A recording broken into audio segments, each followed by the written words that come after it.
Contraception का कौन सा आइडियल तरीका होना चाहिए? This is a very common question all the time being asked in the clinic. Contraception का कोई भी ऐसा तरीका मेरे हिसाब में जो है, जो ख़वातीन का हार्मोन्स को इम्बैलेंस में डालता है, वो बिल्कुल गलत है। That is like killing your woman. And मेरे पास बहुत सारी ख़वातीन आती हैं जिनको इंजेक्शंस लग रहे हैं 3 साल के वक्फे के, 5 साल के वक्फे के, 1 साल के वक्फे के। फिर ऐसी ख़वातीन आती हैं जिन्होंने मायरीना रखा हुआ है। फिर ऐसी ख़वातीन आती हैं जिन्होंने वो कैप्सूल्स बगल में रखे हुए हैं। इंटरनेशनली भी बहुत रवाज है। अच्छा जी, अब मैं इसके इतना ख़िलाफ़ क्यों हूँ? मैं इस सारे के ख़िलाफ़ इसलिए हूँ कि जैसे ही मैं ख़वातीन के ये कैप्सूल्स निकलवाती हूँ उनकी बॉडी से, या निकाल देती हूँ बगल में रखे हुए, या फिर जो नीचे रखे हुए लगाए हुए होते हैं पेट के साथ भी, कुछ कंट्रीज़ में कुछ ऐसे मिलते हैं एक्सटेंडेड रिलीज़ किस्म के हार्मोन्स मिलते हैं जो आप यहाँ पे एक पंप के साथ अटैच कर लेते हैं पेट के ऊपर, और वो हार्मोन्स जो हैं वो आपकी ब्लड स्ट्रीम में कॉन्स्टेंटली रिलीज़ होते रहते हैं और कॉन्ट्रसेप्शन को मेंटेन रखते हैं। द पॉइंट इज़ दिस कि जी कॉन्ट्रसेप्शन सिर्फ औरत की ज़िम्मेदारी नहीं थी, कॉन्ट्रसेप्शन दोनों की ज़िम्मेदारी है। एंड अनफॉर्चुनेटली हमारे मुल्क में men are like too toxic to admit कि उनका कोई रोल नहीं है कॉन्ट्रसेप्शन के अंदर, ज़ीरो पार्टिसिपेशन है। औरतों के पहले ही बहुत ज़्यादा मामलात होते हैं, यानी मंथली साइकिल में उनके इतने हार्मोन ऊपर नीचे हो रहा होता है, मूड स्विंग्स हैं, कई औरतें बाइपोलर हो जाती हैं, साइकोटिक हो जाती हैं ड्यूरिंग देयर साइकिल के दिनों में। एंड उसके बाद प्रेगनेंसीज़ में हार्मोन चेंजेस, फिर पोस्टपार्टम डिप्रेशन, फिर छिला, फिर अगली प्रेगनेंसी, फिर बीच का वेट गेन, इतना कुछ हो रहा होता है, फिर पेरीमेनोपॉज, फिर मेनोपॉज। उसके ऊपर से ये कॉन्ट्रसेप्शन का एक एक्स्ट्रा बर्डन आपने उठा के औरतों पे डाला हुआ है। This is really unfair to women. And I want to say कि अगर आपने वुमेन राइट्स देने हैं औरतों को मार्च के महीने में, तो काइंडली थिंक अबाउट इट। जो भी मर्द हजरात, कोई भाई, हस्बैंड्स, बाप मेरी वीडियो देख रहे हैं, मेरी रिक्वेस्ट है खुदा के लिए अपनी औरतों के साथ कोऑपरेट करें, उनसे बात करें, उनके मसाइल को समझें। अगर आपको चाहते हैं कि आपकी अगली नस्ल में कुछ हो, तो जिसने उस नस्ल को बड़ा करना है उसको भी थोड़ी सी इज़्ज़त दें, उसको समझें, उसके प्रॉब्लम्स को अंडरस्टैंड करें। क्योंकि 90% घरों में यही होता है जी कि बस जी इसकी आदत है ऐसे करना, ये बस हर वक्त थकी रहती है, ये हर वक्त ऐसी ही रहती है। मसला ये है कि अब जैसे ही मैं एक ख़ातून के ये हार्मोनल कॉन्ट्रसेप्शन उतरवाती हूँ, चाहे उसको कैप्सूल डले हुए हैं, चाहे उसको इंजेक्शन लगे हुए हैं, 10 से 12 केजी वेट तो उनका वैसे ही कम हो जाता है। वो डिप्रेशन में जो जा रही होती हैं कि मैं इतनी डाइट कर रही हूँ डॉक्टर साहब, मैं इतना सभी खाती हूँ, मुझे वो हर जिम कर रही हूँ, मैं ये कर रही हूँ, डिटॉक्स वाटर पी रही हूँ, लेकिन मेरा वेट ही नहीं उतरता है, मैं फूलती चली जा रही हूँ, मैं फटने वाली हो गई हूँ। और जैसे ही मैं उनके ये हार्मोन्स उनकी बॉडी से निकालती हूँ जो एक्सटर्नल सोर्स से रखे हुए हैं, तो वो फ़ौरन से 10-12 केजी वेट जो है विदिन 2-3 मंथ्स वो उतारती हैं अपना, 6 मंथ्स अगर बहुत ज़्यादा कह लें तो। फिर उनके मूड स्विंग्स ख़त्म हो जाते हैं, उनकी हर वक्त की थकावट ख़त्म हो जाती है, जो ड्राई डेड डल स्किन थी, पिंपल से भरी हुई स्किन नॉर्मल हो जाती है। तो फिर मुझे बताइए कि अगर कॉन्ट्रसेप्शन इतनी ज़रूरी थी, तो क्या आपने कॉन्ट्रसेप्शन एक औरत की इमोशनल और एंडोक्राइन हेल्थ की बेसिस पे करनी है, जिसने आपके बच्चों की तरबियत करनी है? I don't think so that is a very good idea in the first place. Number two ये है कि चाहे आपने कैप्सूल की फॉर्म में रखा है उसको बगल में कॉन्ट्रसेप्टिव कैप्सूल्स को, चाहे आपने उसको वक्फे वाले टीके की फॉर्म में रखा है, चाहे आपने अंदर जो है वो मायरीना रख दिया है, अब this is the same thing. तो मेरे क्लाइंट्स पे कहेंगे डॉक्टर साहब आप तो हर चीज़ के ख़िलाफ़ हैं, आप तो किसी भी चीज़ के हक़ में नहीं हैं, आप तो फैमिला 28 गोलियों के भी ख़िलाफ़ हैं। जी मैं बिल्कुल ख़िलाफ़ हूँ। उसकी रीज़न ये है कि जो मेरा अपना तजर्बा है इतने सालों का, मैं उसको मतलब दूध में पड़ी हुई मक्खी को मैं निगल नहीं सकती। This is my problem. मेरे पास कोई डाटा, कोई साइंटिफिक स्टडी, मेरे पास किसी बहुत बड़े पेपर में कोई बहुत बड़ा वो नहीं है published paper, but I have a directory of my patients जो मेरे दिमाग में, मेरे लॉग बुक में मैंने लिखी है पिछले 15 सालों में, जिसमें मैं हर क्लाइंट को बहुत सीरियसली ऑब्ज़र्व करती हूँ। ये मेरी आज से नहीं, हमेशा से आदत है। And I will take deep interest in their habits, in their lifestyle, in their emotional health, in their psychological health. And जिसकी वजह से मुझे पता है कि ये जो चीज़ें हैं, ये जो वक्फे वाले कैप्सूल, वक्फे वाले जो टीके हैं ख़ुसूसन, इन्होंने जो तबाही उतारी है। और इसके बाद तो कुछ ख़वातीन को 2-2 3-3 साल साइकिल ही नहीं आता। ये जो वक्फे वाले इंजेक्शंस हैं, ये बुनियादी तौर पे ये इंजेक्शंस हमारे पेरिफेरल इलाकों के लिए ठीक हैं, जहाँ पे बिल्कुल एजुकेशन नहीं है, ख़वातीन को बिल्कुल नहीं पता कि कैसे कॉन्ट्रासेप्शन करनी है। और वहाँ पे 8-8 7-7 6-6 बच्चे पैदा हो चुके हैं और उनमें गैप के लिए कोई बंदा नहीं है, वहाँ पे कोई हेल्थ सेंटर नहीं है, वो they are not educated. I totally understand. वहाँ पे ये कैप्सूल और इंजेक्शंस आर गुड, वहाँ पे आप यूज़ करें, क्योंकि औरत की हड्डियों में वहाँ इतनी जान ही नहीं है मेल नरिशमेंट की वजह से कि वो और बच्चे पैदा कर सकें।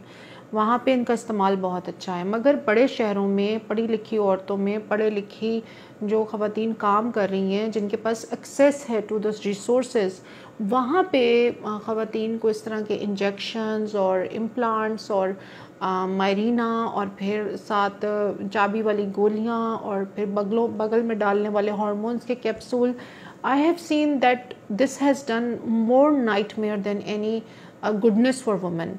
तो अगर आप ये वीडियो देख रही हैं या देख रहे हैं, तो मेरी आपसे रिक्वेस्ट है कि अगर आप अपनी फैमिली लाइफ में सुकून चाहते हैं, क्योंकि ख़वातीन में बच्चों के बाद जो डिप्रेशन का नंबर 1 सोर्स है वो उनका वेट होता है, और वो अपनी प्री प्रेगनेंसी जो उनकी एक बॉडी थी वो उसको मिस करती हैं, वो उसकी वजह से बहुत परेशान और डिप्रेस्ड और हर वक्त इनसिक्योर रहती हैं। और जब ये हम hormones on top of that उनको दे रहे होते हैं, तो उनके अंदर water retention, skin problems, hair fall, mood swings, bipolar disorders, psychotic behaviour, कुछ लोग शिज़ोफ्रेनिक तक हो जाते हैं, ख़वातीन डिल्यूजनल हो जाती हैं, उनकी बिहेवियर और पर्सनालिटी ट्रेट्स चेंज होना शुरू हो जाती हैं, बिकॉज़ बहुत कुछ हो रहा होता है उनके साथ। बच्चा भी पैदा हुआ होता है, वक्फा भी हो रहा होता है। अब इस सारी सूरत हाल में व्हाट आई रिकमेंड, मैं ये रिकमेंड करती हूँ कि आप कॉपर्टी रखवा लें। Copper T is a very old fashion, very old school, बहुत पुरानी ऑब्सोलीट चीज़ है, मैं ये बात मानती हूँ। लेकिन और 99% gynaecologist all over the world ख़ुद जो हैं वो अपनी कॉन्ट्रासेप्शन के लिए मायरीना यूज़ कर रही हैं, ये भी मैं जानती हूँ, और मैंने अपनी बहुत सारी फ्रेंड्स के खुद रखे भी हैं। मगर मैंने अपनी बहनों को, अपनी कज़न्स को खुद अपनी लाइफ में इधर उधर किसी को मायरीना नहीं रखने दिया। मैंने हमेशा कॉपर्टी रखी है। I have preferred copper T. Copper T के ऊपर किसी हार्मोन की कोटिंग नहीं है। कॉपर्टी के ऊपर अगर कोटिंग है तो वो कॉपर की है, और कॉपर के अंदर जो स्पर्म्स को मारने की कैपेबिलिटी है और एक एंटी स्पर्म एनवायरनमेंट क्रिएट करने की कैपेबिलिटी है, वो काफ़ी है फॉर द कॉन्ट्रासेप्शन या to decrease the fertility rate in the couple. Number 2, आप ओवुलेशन डेज़ का ख्याल रखें कि आपके ओवुलेशन डेज़ कौन से हैं, आप उनको अवॉइड करें, उनमें इंटरकोर्स को बिल्कुल अवॉइड करें। Number 3, condom is your best friend for if you as a couple are okay with it. Number 4, you have to brainwash and counsel your partner to take the responsibility of the contraception, like घर की सब duties की एक contribution चाहिए होती है गाड़ी को चलाने के लिए। ये नहीं हो सकता कि एक ही इंसान सारी ड्यूटीज़ परफॉर्म करता रहे। तो ताकि आपके जो पार्टनर हैं, he should be emotionally and he should be available physically to help you out for all these issues, ताकि आपको एक्स्ट्रा हार्मोनल सर्ज जो कॉन्ट्रासेप्शंस की वजह से मिल रहा होता है बाहर से, और उसकी वजह से घर में जो प्रॉब्लम्स आ रही होती हैं, यानी 90% ख़वातीन और मर्दों को और कपल्स को खुद ये नहीं पता होता कि उनकी लड़ाइयाँ झगड़े क्यों हो रहे हैं, उनकी बीवी इस तरह से बिहेव क्यों कर रही है, वो एबनॉर्मल क्यों हो गई है बच्चे पैदा होने के बाद। वो जो एक उनको कॉन्ट्रासेप्शन की फॉर्म में जो चीज़ उनकी बेगम को डॉक्टर ने दी थी, वो चीज़ उनकी लाइफ में बिल्कुल इनविजिबल होती है, और वो चीज़ उनको लाइफ में बहुत सारे प्रॉब्लम्स लेके आ रही होती है। तो जहाँ वेट गेन की इतनी बात हो रही है, फ़ैट लॉस की इतनी बात हो रही है, वहाँ पे मैं डेफ़िनेटली ये बात ऐड ऑन करना चाहूँगी कि with all due respect, with all the data and studies, मैं हर चीज़ की बहुत इज़्ज़त करती हूँ, बट जो मैंने अपने क्लाइंट्स के ऊपर देखा है, अपने पेशेंट्स पे देखा है, मैं उसको निगेट नहीं कर सकती।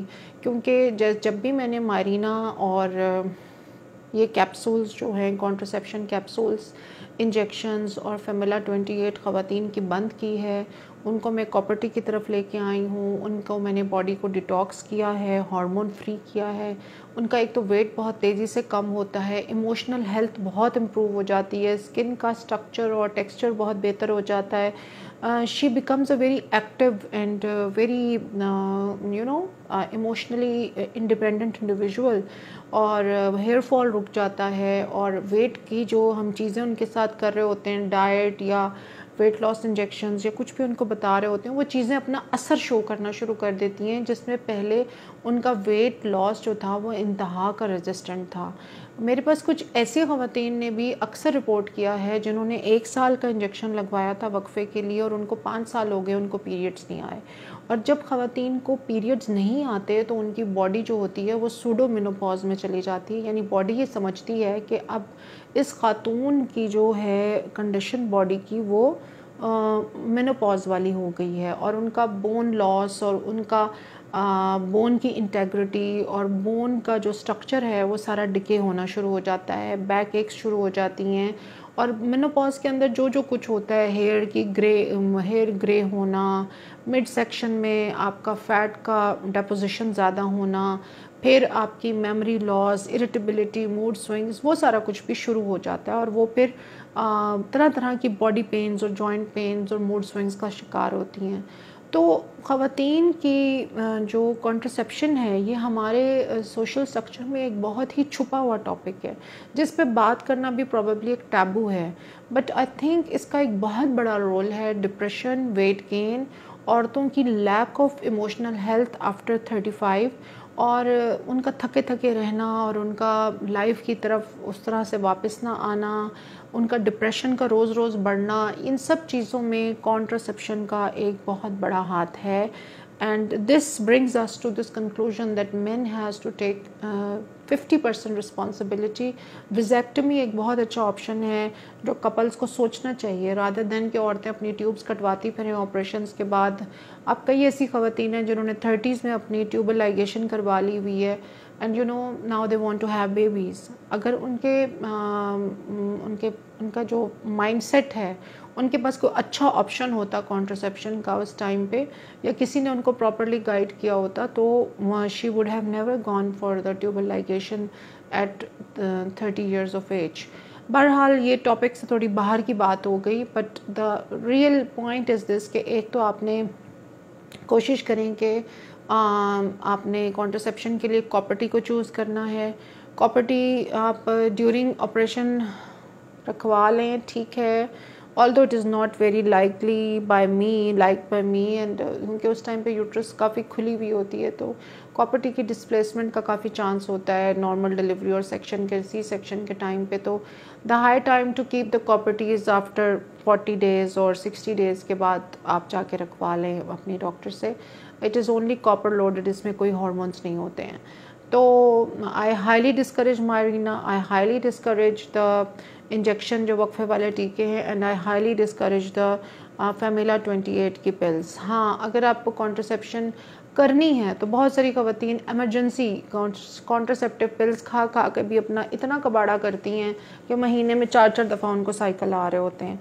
तो अगर आपको बहुत मसला है तो आप याज़ टैबलेट है, YAZZ, याज़, ये वेट को बढ़ने नहीं देती, और आपको ज़रा हार्मोनल गश इसमें थोड़ा डिफरेंट है एज़ कम्पेयर टू फेमिला, आप ये यूज़ कर सकती हैं।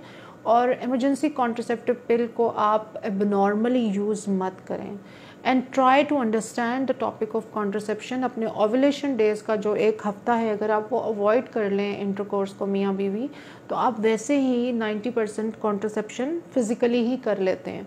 तो this was a very important topic जिसमें मैं बहुत दिनों से बात करना चाह रही थी। और इसके अलावा बात ये है कि इस टॉपिक से जुड़े हुए बेतहाशा सवाल अभी हैं जो अनआंसर्ड हैं, और जो औरतों के बेतहाशा वेट गेन की वजह बनते हैं, जिसके बारे में कोई बात नहीं कर रहा है। तो काइंडली थिंक अबाउट इट, और अगर आप पे कोई क्वेश्चंस हैं, you want to know something else, तो leave in the comment section. See you.